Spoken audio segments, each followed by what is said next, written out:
I com cada dilluns també obrim l'espai per parlar de salut mental aquí a la Brúixola, però anem més enllà del patiment estrictament psicològic i abordem una qüestió com el dolor crònic, que també té, evidentment, Anna, moltes implicacions a nivell emocional. Sí, es calcula que entorn d'un 20% de la població mundial pateix dolor crònic, és a dir, que conviu amb una sensació aguda de dolor de forma gairebé constant. Tot i que la gent gran té més probabilitats de patir-ne, també pot afectar els joves i en tots els casos condiciona la vida quotidiana i, per tant, també el benestar físic i mental. Doncs, com sempre, per aprofundir en tot això, saludem a aquesta hora en David Cueto, psicòleg al despatx Dr. Aguilera, psicocet d'Esplugues i Acepteco a León. David, què tal? Bona tarda. Buenas tardes. En primer lloc, com es defineix el dolor crònic? És a dir, quant de temps s'ha de prolongar per ser considerat com a tal? Sí, lo que habéis comentado, ¿no? Es decir, tiene que ser una presencia de dolor. El punto de corte depende, normalmente suele estar entre 3 o 6 meses, es decir, un grado de dolor elevado, es decir, claro, el dolor al final es un mecanismo adaptativo es decir, el dolor te permite sobrevivir, si uno tiene dolor pues le pasan cosas malas, el cuerpo no le avisa, pero digamos que el dolor crónico sería que el dolor entra dentro de la patología, es decir, es el diagnóstico en sí mismo, no el síntoma que ocurre.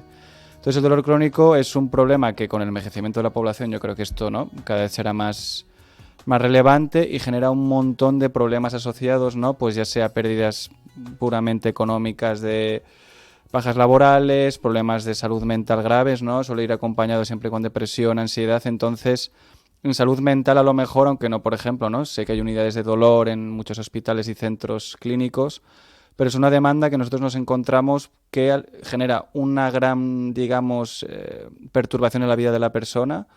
Puede incluso, ¿no? Temas de suicidio, autólisis. Entonces, ya iremos hablando, ¿no? Que es un enfoque multidisciplinar de tratamiento, pero el dolor crónico es algo que poco a poco se va prestando atención, pero que digamos que la calidad de vida de las personas que lo sufren es muy baja, tiene muchos problemas y sobre todo a veces el entorno, ¿no? No solamente la persona que lo pasa mal o que tiene dolor crónico, sino el entorno que lo quiere cuidar o lo quiere acompañar a esa persona sufre también con ella. Has parlat, per exemple, d'ansietat, depressió, Sí. clar, estem parlant de dolor físic, però hi ha aquesta conseqüència a nivell psicològic, no? Claro. Com es pot manifestar? Claro, al final, pues los casos, no sé, después de una operación, hay dolores, ¿no? Que se llaman, ¿no? Atípicos, es decir, que no se encuentra la causa, se busca a veces un tema somático, ¿no? Hace 20 años la fibromialgia, que no se consideraba como un diagnóstico, hoy en día se tiene en cuenta. Entonces, como terapeuta, al final, muchas veces las unidades de trabajo son multidisciplinares, es decir, algunas personas, por ejemplo, médicos o fisioterapeutas que están en un entorno más clínico hospitalario, te derivan pacientes para que tú hagas el acompañamiento psicológico, porque al final es una depresión, una ansiedad, problemas de a lo mejor un trauma, ¿no? Que ha sufrido la persona físico y emocional. Entonces, el tema multidisciplinar no lleva demasiado, desgraciadamente, son 20-30 años de estudios multidisciplinares del dolor, pero al final como terapeuta es algo que vemos casi todos los días, ya sea, pues eso, es más probable que sean gente mayor, pero niños, por ejemplo, no están excluidos de todo esto. Clar, i com s'ha d'abordar tot això des de la psicologia, no? Perquè arriba un punt que ja no depèn només Claro. d'això, del psicòleg, sinó que depèn de com se sent dolorida aquella persona. Muchas veces un poco de impotencia. Al final, como digo, los estudios van mejorando. Claro, como psicólogo al final uno, por ejemplo, hay estudios psicométricos, ¿no? Hay escalas, ¿no? Escalas del dolor.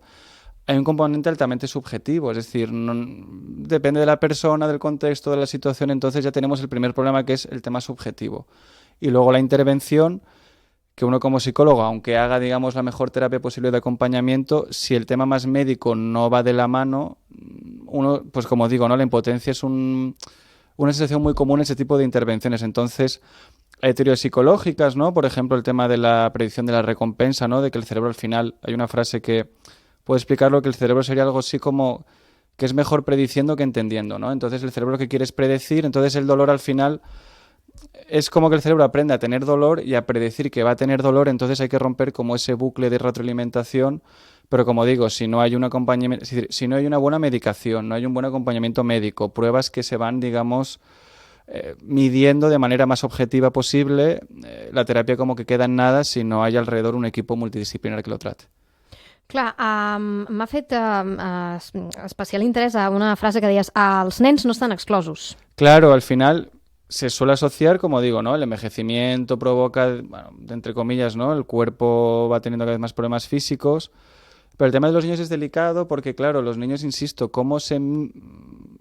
es decir, su manera de entender el mundo, imaginaos un niño de 5 o 6 años, cómo explica que tiene dolor. Entonces, al final, acceder a ese tipo de información interna del individuo, cuanto más pequeño, más complicado es. Entonces, no es algo mega común, no es algo que sea, digamos, como muy prevalente, pero hay estudios que muestran que si uno en la infancia ha tenido, por ejemplo, temas de abandono, problemas de apego, es más probable que, bueno, que el cerebro aprenda como a ser vulnerable ante problemas de la vida y se puede tratar, pues temas donde el dolor, como digo, entender el dolor como el síntoma principal, como la patología principal, no una consecuencia de algo, ¿no? Es decir, uno pues se tuerce un tobillo y le duele el tobillo a partir de ahí, pero hay personas que por lo que sea ese dolor permanece y es como digo, en niños, en niñas pequeños suele ocurrir más de lo que la gente quisiera pensar, entonces cada vez hay más unidades, como digo, unidades del dolor, clínica de tratamiento, porque al final en muchos casos necesita a veces ingreso o internamiento para poder tratarlo.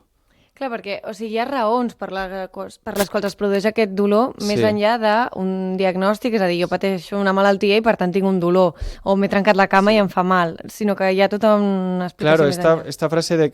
Tengo algún colega fisioterapeuta que te dice algo como que solamente por cómo me viene la persona a consulta ya sé un poco es decir, lo que le pasa, ¿no? Entonces, el tema somático es muy importante, pero al final, claro, reducir el tema del dolor crónico a lo somático es muy reduccionista, no tiene ningún sentido. Entonces, porque insisto, a veces donde hay dolor y no se sabe muy bien el por qué. Hay veces que es muy sencillo de encontrar. Entonces, muchas personas con dolor crónico se sienten invalidadas, se sienten como que están intentando engañar, ¿no? Lo que hablamos en algún programa del síndrome de Munchausen o facticios, ¿no? De que no, esta persona simula ese dolor porque tiene una ganancia. Entonces, como digo, como son escalas subjetivas, al final no se puede hacer un escáner o para ver el nivel del dolor de esa persona. Son pruebas, por ejemplo, ¿no? Que se va haciendo pruebas físicas y se va, pues, como escalas que se van realizando. Entonces hay un problema también de invalidación, donde la persona se siente, es decir, va cayendo lo que se llama a veces una indefensión aprendida, que es, digamos, de si el cerebro no tiene recompensas ni premios, se acaba creyendo que no hay premio o recompensa posible y la persona asume como propia la incapacidad de escapar de ese dolor.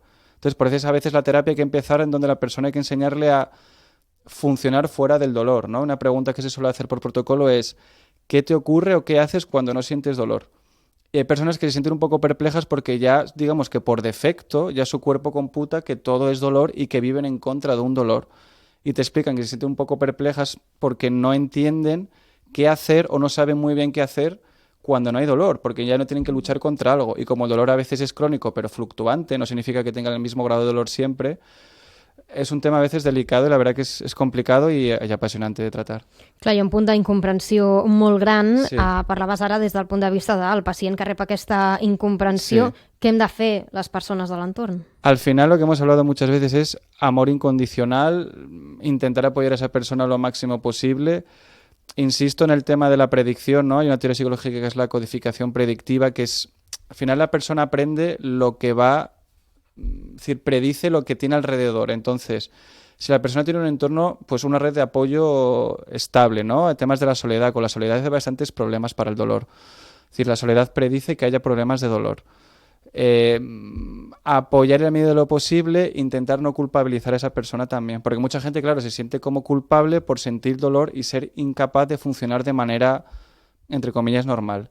Entonces, al final es, y buscar redes de apoyo, como digo, profesionales alrededor y también un poco de cariño y atención, es decir, más allá de lo médico, psicológico, algo más humano. Muchas personas se quejan de eso también, de se ven a veces como algo como muy aséptico, muy médico, y buscan a veces cariño y comprensión que no, pues por la saturación del sistema a veces no lo encuentran. A banda d'aquest paper tan important a l'hora de donar suport, carinyo i comprensió, com dèiem, clar, l'entorn potser també acaba patint doncs, alguna conseqüència, com ara, per exemple, la frustració de la qual parlaves, Sí. que si la senten els psicòlegs, imagino que els familiars o les persones més properes al pacient encara més, ¿no? Claro, hay fases de negación, ejemplo, ¿no? Niños pequeñitos que a lo mejor se entiende menos, entonces yo creo que con los años ha mejorado, ¿no? Conozco personas, como digo, fisioterapeutas, médicos, especializados en unidades del dolor que te reconocen que los protocolos han mejorado, que ya se trabaja de manera multidisciplinar, pero es como digo, al final es complejo porque hay veces que la causa está clara y hay veces que no. El entorno a veces suena feo decirlo, pero como que te puede boicotear el tratamiento, ¿no? Uno da unas pautas a las personas y una persona que cuida a una persona enferma o con dolor el sentido de su existencia puede ser cuidar a esa persona enferma o con dolor. Y si le quitas a esa persona con dolor o la curas, ¿no? Como se dice en psicología, como sanas a la persona, enfermas al sistema, por así decirlo. Como que también, entonces lo multidisciplinar no solamente es con el individuo, sino es también con el entorno, porque como digo, suele haber un mecanismo aprendido. No es que digo que el dolor sea algo puramente psicológico, pero puede haber mecanismos conductuales aprendidos de refuerzo, ¿no? De si uno tiene dolor, el mundo le hace caso. Entonces, trabajar con las familias, con el entorno cercano, es fundamental. Y esto cada vez se va llevando más a cabo y no ver a las personas como una isla, es decir, como una unidad aislada que va a terapia a cuidar el dolor, a curar el dolor. Sino normalmente se dan grupos de apoyo, psicoeducación o grupos de acompañamiento a personas que viven o conviven con personas con dolor crónico. Eso también se lleva más a cabo, cada vez más. En aquests casos es sol acompanyar el tractament psicològic d'un tractament farmacològic?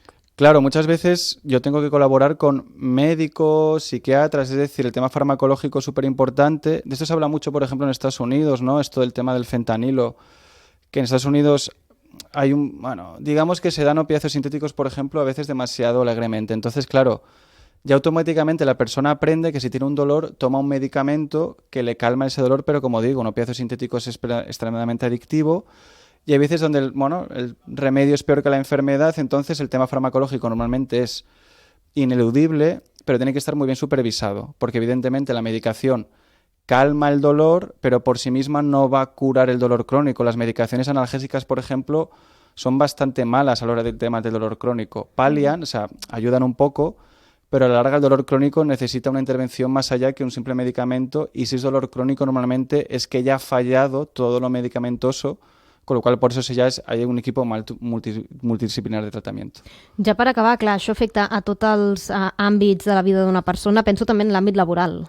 Claro, hace nada salió una noticia, ¿no? Con el tema de las bajas, y que a veces hay más bajas laborales, ¿no? El récord, entonces, es como que, bueno, en principio al sistema le interesa que la gente esté bien y se siente bien, pero por otra parte, gente con dolor crónico a veces es lanzada alegremente como un entorno laboral a veces complicado, entonces especialmente trabajos físicos, trabajos manuales, donde hay personas que se automedican con drogas legales o ilegales para poder tolerar su jornada laboral. Entonces, al final, el ámbito laboral cada vez hay como escalas más validadas, como cada escalas cada vez más protocolizadas, pero es como de un tema bastante incomprendido, ¿no? Normalmente hay la sospecha o la idea de que esa persona simula un dolor y aunque cada vez esté más avanzando, esa sombra de duda, por ejemplo, insisto, eso a muchas personas con dolor crónico diagnosticado es lo que más te comentan, que se sienten como muy invalidadas y que sienten que deben estar todo el tiempo demostrando que tienen dolor y su personalidad acaba siendo la de la persona con dolor, porque si no tiene dolor dicen que simula y que vuelva, digamos, a trabajar sin haber cumplido, digamos, unos mínimos, que si no se trabaja bien, todos los tratamientos que se lleven a cabo no servirán para nada si, como digo, un tema de refuerzo de entorno. Y hay gente que, por muy bien que la trates, si el entorno donde trabaja o donde vive no es adecuado, probablement recaiga en ese dolor crònic. Quines mesures haurien d'adoptar empreses, qualsevol àmbit laboral per poder no deixar aquestes persones fora del sistema? Un clásico es la predicción, es decir, lo típico. La persona si duerme bien, come bien, tiene redes sociales de apoyo fuertes, se siente, digamos, como habilidades intrínsecas, ¿no? Entonces, eso hace de factor protector, que es muy importante, y una vez que el dolor crónico ha aparecido, saber que a lo mejor uno necesita cierto tiempo para... Bueno, es que el cerebro cambia, es decir, esto es científico, como que hay estudios que en resonancia magnética los circuitos cerebrales de personas con dolor crónico como que se alteran, es decir, como que hay un tiempo de adaptación. Entonces, asumamos que no se trataría como de hacer un tratamiento farmacológico o psicológico y ya está. El cerebro necesita tiempo para volver a como su estado de no dolor, ¿no? Es lo que he dicho antes, ¿no? Como llega un momento que el cerebro aprende por defecto a tener dolor y el circuito cerebral ha cambiado. Entonces, la paciencia, ya entiendo que, bueno, lo económico muchas veces prima, pero hay que pensar un poco a medio y largo plazo, saber que si se cuida bien y se mima a esa persona con buena predicción, buena prevención, un entorno laboral seguro, tranquilo y, digamos, buenas redes de apoyo, será menos probable que haya dolor crónico y si este estalla, hacer que la persona, digamos, tenga la calma y la paciencia suficiente para reincorporarse cuando ya se siente, digamos, ya haya mejorado ese dolor crónico, no ya esté en un 2, en un 3, en un 4. Una persona que tiene un dolor crónico de un 6, un 7 sobre 10, pierde capacidad de memoria, de concentración, de un montón de variables. Es decir, es una persona errática que por mucho que quieras que se reincorpore al puesto laboral, será como una persona que está, bueno, como si se hubiera quedado, no sé, como si hubiera caído una piedra a la cabeza, entre comillas, tonta, por así decirlo. Doncs esperem que aquests minuts hagin servit per trencar una mica aquest estigma i també incomprensió que hi ha al voltant de les persones que pateixen dolor crònic. La setmana vinent més. David Cueto, gràcies, bona tarda. Muchas gracias, buenas tardes.